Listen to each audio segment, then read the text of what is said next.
Seguimos con don Israel Pérez Vargas, profesor del Departamento de Botánica, Ecología y Fisiología Vegetal de la Universidad de La Laguna. Él nos hablará sobre la biodiversidad desaparecida, apuntes sobre la biota liquénica de Canarias. Gracias.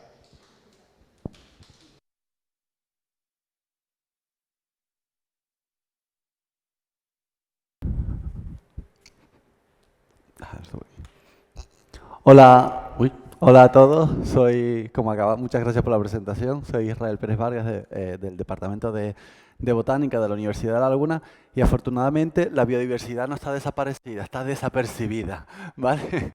Yo vengo a hablar de esos organismos que quizás pasan más desapercibidos porque son un poco más pequeños o por su propia naturaleza, pero que creo que son igual de importantes para la biodiversidad y que deberíamos tener en cuenta. Y que en mi caso son los líquenes. Yo voy a empezar un poco, los líquenes son unos organismos algo complicados, son difíciles, es incluso difícil su descripción. Y yo siento arruinar esa historia de amor que nos contaron en la escuela, de que era casi eso, una historia de amor entre un hongo y una alga que se iban a vivir felices para siempre juntos, porque no es verdad.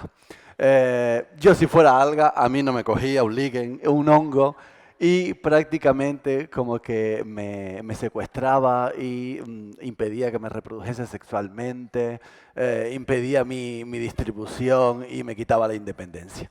Aquí quien manda es el hongo realmente en estos organismos, pero las últimas investigaciones todavía dicen que esto es algo más complicado. En principio puede haber más de un hongo principal, pero varios secundarios viviendo por ahí. Puede haber más de un fotobionte. Podemos tener algas verdes, pero también podemos tener cianobacterias. Para complicarlo todo, ahí dentro viven una comunidad de bacterias que se ha comprobado que son esenciales para la liquenización cuando los autorios del hongo entran en contacto con las células del fotobionte.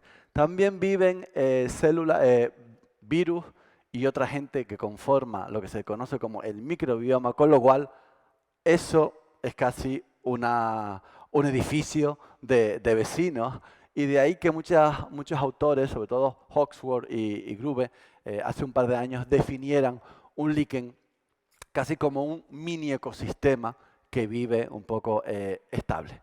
Como vemos, sea como fuere, la liquenización ha sido una estrategia de vida bastante exitosa y actualmente se conocen unas 20.000 especies que han colonizado todos los ecosistemas desde el Ecuador hasta los polos y desde el nivel del mar hasta las más altas montañas. Ojo, acaba de salir hace 2 semanas el último States of Question, casi el último estado de la cuestión de plantas y hongos de Kew, donde se discute cuántos organismos pueden haber, y para los hongos se habla de que aunque actualmente hablamos de unos 150.000, 160.000 especies, podrían existir entre 2,5 y 3 millones de especies de hongos. Con lo cual, si el 20% más o menos está liquenizado, esto nos da unas cifras de más de 500.000 de líquenes. Si solo conocemos 20.000, pues nos queda todavía bastante camino por hacer. ¿Qué es lo que pasa en Canarias? Estas cifras son sacadas del Biota, del proyecto Biota, que bueno, habría que retocarlas un poquito, y Biota habría que, bueno, entre otras cosas, pues podrían poner de quién salen las cifras de cada uno de los grupos, que estaría bien, pero bueno.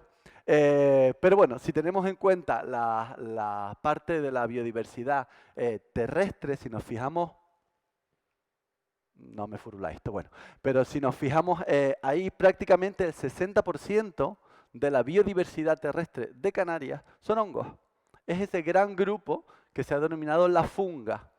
Hongos sensu estricto y hongos licanizados, en torno a unas 1.800 especies. Obviamente, los líquenes, al igual que el resto de organismos, no están distribuidos por igual en todas las islas.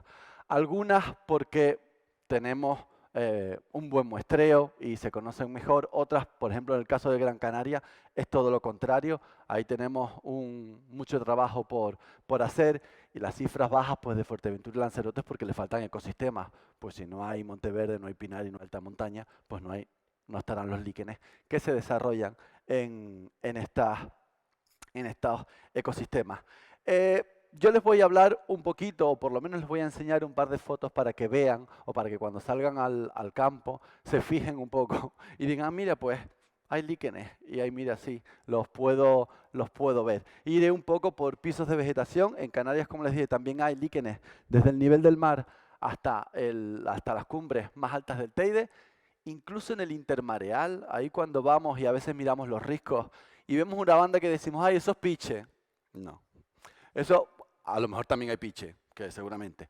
Pero hay unas bandas negruzcas, esos son verrucariáceas, pero a mí no me da la vida y es un grupo bastante complicado, así que mejor, bueno, empezamos por la zona del Tabaibal Cardonal, que bueno, pues tampoco es que tengamos mucho porque hemos plantado apartamentos y hoteles, pero en lo que nos queda, pues mirando en las piedras y la vegetación que aquí hay, vamos a descubrir una gran cantidad de líquenes, sobre todo crustáceos, de estos colores un poco anaranjados, son telosquistáceas, porque tienen gran cantidad de antraquinonas, que son sustancias que los ayudan a protegerse de la excesiva radiación ultravioleta. La mayoría de ellos, como les digo, no, a mí tampoco me furula el chimete. A ver, no. Ah, sí, bueno. La mayoría de ellos son líquenes crustáceos pequeñitos que muchas veces a ojo desnudo vemos unas manchas amarillas que no sabemos si eso es pintura que se le cayó a alguien o son organismos vivos. Pues sí, la mayoría de ellos son líquenes crustáceos y quizás cuando las rocas se orientan un poco más a los vientos alisios empiezan a desarrollarse talos ya más grandes y esto seguro que lo conocemos. Estos son las horchillas, menos los herreños, que llaman horchillas a unas algas del mar. El resto llamamos horchillas a estos líquenes de los que Canarias vivió 200 años exportándolos para los tintes. Arrasamos las poblaciones, pero bueno, ya están bastante recuperadas y ya las podemos volver a ver, sobre todo en acantilados costeros. En la base de algunos cardones y de algunas tabaibas, de las más grandes, pues tenemos algunas palmotremas, pero casi todo líquenes un poquito más foliáceos, pero casi todos son líquenes crustáceos como esta lisidea. Y en las piedritas sueltas, pues estas diploíceas, esto es Caloplaca gomerana y esto es Santoria resendei, pues a llamarse gomerana no es endémica de La Gomera, fue descrita de allí, pero está por más sitios. En el bosque termófilo, como dijeron antes, bueno, o habrá una charla, pues la verdad es que nos queda poco, porque nos ha dado por vivir ahí, y bueno, en las palmeras y en los dragos tampoco es que en las cortezas, aunque hay algunos pequeñitos, no hay muchos, pero sí es cierto que en las sabinas, les quise traer esta diapositiva porque son unos ambientes bastante peculiares y hay líquenes endémicos. Los endemismos en líquenes no tienen grandes tasas, los líquenes no tienen en principio grandes tasas de endemicidad porque sus diásporas, por cómo se reproducen, son muy pequeñas, el viento las dispersa a grandes distancias, aunque a día de hoy con los análisis genéticos estamos viendo que este paradigma está cambiando. Pues bien, aquí en esta sabina se describió, no sé si ven esta cosita amarilla aquí, esto es Lecanora sabinae, aunque el Teloma mamosum se lleva el protagonismo, o estas barbas, esto es Ramalina y Herrensis, todas descritas de la isla del Hierro, de los pocos líquenes endémicos que tenemos. Llegamos al Monteverde, aquí el Monteverde es de los más estudiados y aquí es donde se desarrollan los líquenes que tienen los tamaños más grandes, ¿vale? Los grandes líquenes foliáceos que probablemente los hayamos visto. Casi todos estos que se muestran son de la Alianza del Lobarium, que está en peligro de extinción en la mayor parte de Europa. Seguramente todos conocemos a Lobaria pulmonaria, a Lobaria macaronésica y esto que es Sticta canariensis, también empieza a llamarse Sticta canariensis, está en Australia, pero bueno, fue descrita de Canarias por primera vez y tenemos estos líquenes tan bonitos, grandes, estos Lobaria virens, de Helias, pseudocifalarias, que si nos fijamos tienen unos borditos que parecen con oro. Estas si las ven y la tocan huelen a pescado podrido, así que no la toquen demasiado. Y estos son dos rocas de de los tilos en la palma. Esta es la misma de antes, Sticta canariensis. Lo que pasa es que cuando el hongo se une a una alga verde, tiene este aspecto verde, y cuando se une a una cianobacteria, se disfraza y aparece ese color grisáceo, pero es la misma especie. Por aquí tenemos a Lobarina scrobiculata. No sé si está Javi, creo que estaba Javi Arturo por aquí, que está haciendo la tesis con nosotros con este líquen. Y esto es una foto de los suelos de Garajonay, donde todas esas cosas no son musgos, musgos también, son estas cosas verdes, pero estos grandes son líquenes, son cladonias del grupo Portentosa. Pero sobre todo, la mayor biodiversidad está en los pequeñitos. Como le digo yo a los alumnos en la facultad a veces cuando salimos, péguense, pero péguensenos aquí. No, salgan y péguense al palo, porque es donde vamos a encontrar una especie de caloplaca aquí, una lecanora aquí, una buelia aquí, una pertusaria aquí, una gran cantidad de especies diferentes que cuentan en las cifras de la biodiversidad. En los pinares nosotros también tenemos nuestros propios líquenes en general. Son comunidades acidófilas, típicas también de las coníferas.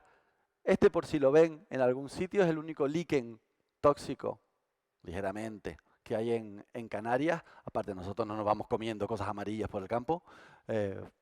Y es Letaria vulpina y Pseudevernia furfuracea con Evernia prunastri, los líquenes de los perfumes, una gran cantidad de pertusarias y líquenes crustáceos que crecen en todos estos troncos. O seguramente, si iba antes, bueno, seguimos subiendo todavía en algunos sitios. Cuando subimos al Teide en los pinares, vemos que nos han quemado, vemos estas barbas cayendo, que son del género Usnea. A ver, aquí. Que son del género Usnea, como esta de aquí. El género Usnea está representado en Canarias por más de 25 especies, muy difíciles de identificar. Quizás la más fácil es esta porque tiene esos segmentos en forma como de chorizo de La Palma. No voy a decir de terror, que si no mamá me mata. Vale, yo soy de La Palma. Entonces, bueno, son de las pocas que podemos identificar, pero ya saben que es del género Usnea. Y en la alta montaña canaria, en las cumbres de Tenerife y en La Palma, volvemos a tener un montón de líquenes. Allí vivir, como ustedes saben, es complicado, llueve poco, a veces nos nieva, hay un montón de radiación ultravioleta. Entonces los líquenes vuelven a tener formas más pequeñitas, más crustáceas, estos rizocarpon, estos Pleopsidium, antes acarosporas. Algunos empiezan a desarrollarse como las rizoplacas o las umbilicarias, pero en general tienen formas muy pegadas al sustrato. Esto es otra rizoplaca, aquella era la Chrysoleco, esta es la Melanophthalma, una Lecidea o Dimelaena oreina. Yo les he querido traer estas para que vean especies distintas, porque creo que nos deberíamos dar cuenta que cuando vemos un listado de biodiversidad, esas listas salen de algún sitio. Esos nombres por ahí para abajo salen de algún sitio y eso lo dan los taxónomos. Yo me considero botánico, pero sobre todo un taxónomo y orgulloso de serlo. ¿Vale? Entonces creo que hay que poner en valor la labor que hacen los taxónomos, aparte de saber diferenciar que esto es Pinus canadiensis, no Pinus radiata, el dar el número de especies, el saber diferenciar los organismos que están en nuestro territorio. Como les digo, en la alta montaña canaria existen algunos endemismos. Esto es Santa Palmelia teidea, tampoco nos comimos mucho la cabeza del Teide. Esta se la dedicamos a Pedro Luis Pérez de Paz, uno de mis tutores de tesis, Santa Palmelia Pérez de Pazzi, fuimos tampoco poco originales. Y esta se la dediqué a mi otra directora de tesis y es Caloplaca cheliae, a Consuelo Hernández Padrón. Con los líquenes se pueden trabajar en Canarias y de hecho estamos trabajando haciendo también estudios ecológicos. Puedes usarlos, la tesis de Cristina González Montelongo, para ver las perturbaciones las perturbaciones que han sufrido los bosques. Por ejemplo, el Monteverde, cuando nos dio por cortarlo y plantar pues radiata y plantar eucalipto, pues se ven que las comunidades liquénicas son distintas y te lo marcan los líquenes. Pero para poder hacer estos estudios ecológicos, ahí detrás hay un listado de 100 y pico especies identificadas, la mayoría de ellas microlíquenes. También, esto es otro de los trabajos que estábamos haciendo, ver cómo responden los líquenes al avance de un árbol invasor como es el castaño. Sí, he visto alguna cara que me acabas de hacer así. El castaño es un árbol invasor, por lo menos yo lo considero así, y se ven que las comunidades de líquenes que crecen en esos castañares son totalmente distintas. Queda bastante por hacer en líquenes en Canarias, lo que le decía del número de especies. Solo dos ejemplos, uno chicharrero y otro canarión, para que no se enfaden. Nos tenemos que ir a veces a sitios bastante a lo mejor prístinos si nos vamos al risco, hacia el roque, a los roques de Anaga y vamos caminando por ahí. Menos mal que iba David, el hijo de Pedro Luis, con nosotros, porque tuvimos que pasarnos por toda esa montaña y casi nos matamos. Miren la altura de estas tabaibas, el sitio es bastante bonito. Ahí en las bases encontramos esto, que es una ansia, una parmeliácea, que en general es un género que es asiático y americano y que no está en Europa y que en África o en la Macaronesia tiene muy pocos y que los análisis genéticos ya nos están diciendo que es una especie nueva que estamos descubriendo y hay veces que no hace falta irse tan lejos. Esto es la isleta, que bueno, todos sabemos que puede ser un barrio que se la está comiendo, la isleta en Gran Canaria se la está comiendo el puerto, que bueno, pues tiene un barrio alrededor y que podemos tener, puede ser complejo, pero sin embargo si entras dentro de lo que es el recinto militar, pues todavía quedan espacios como este, que cuando se orientan tenemos todos esos líquenes y entre ellos encontramos cosas como esta, que es una Santa Parmelia también nueva para la ciencia. ¿Vale? O sea que simplemente con esto, bueno, y que sus hermanos más cercanos están en Kenia, de eso podemos hablar otro día. Vale, con esto quiero terminar la charla y simplemente, así como para que me vean por fuera y me digan cosas, hay una canción que dice, una copla que dice, un pino, dos pinos, tres pinos, arza un pinar. No, no. Como dijo Arnoldo, un pinar no es esto. Un pinar es un ecosistema. Y ahí dentro hay un montón de gente viviendo. Hay un montón, obviamente el pino es importante, pero hay un montón de organismos, les pongo una en la que se ven los líquenes, pero ahí hay un montón de bichos, hay un montón de hongos, ahí hay un montón de líquenes. Muchísimos.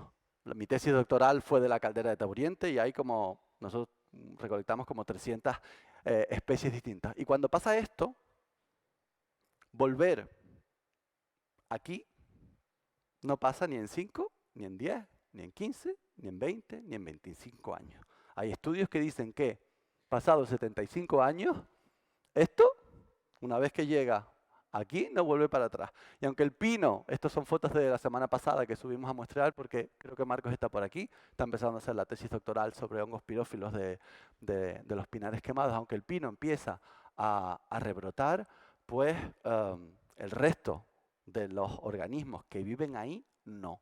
Así que creo que habría que tener un poquito de cuidado cuando hablamos de, bueno, tampoco pasa nada porque el pino vuelva a salir, porque yo, pues Eudebernias pirófilas no conozco, ni usneas autoinflamables o que se autoquemen, tampoco. ¿Vale? Así que, bueno, simplemente para que lo tengamos en cuenta. Muchas gracias a todos por la atención.